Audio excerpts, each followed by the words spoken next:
గుట్టలు చింపేసుకోవడమే కానీ నువ్వు అక్కడ ఉన్నావని కూడా మీ ఆ హీరోకి తెలియదు. ఏం బతుకులరా మీ చిచ్చి. మై డియర్ ఫ్యాన్స్, నా army, I love you, I love you, I love you, అంతే. I love you, I love you, I love you, I love you. నా ఫ్యాన్స్ అంటే నాకు పిచ్చప్ప.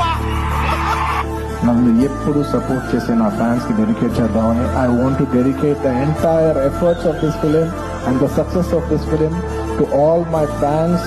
I love you my army, I love you. Shake కాడిస్తున్న నా fans, నా army, my dear fans, my army, thank you, I love you. అందరికీ fans ఉంటారు, నాకు మాత్రం ఆర్మీ ఉంది. My army, thank you. నేను నా లైఫ్లో ఏదైనా సంపాదించుకున్నానంటే అది మీరే, మీ ప్రేమే. నాకు అంతకంటే ఎక్కువ ఏది ఇంపార్టెంట్ కాదు, నన్ను నమ్మండి. కేవలం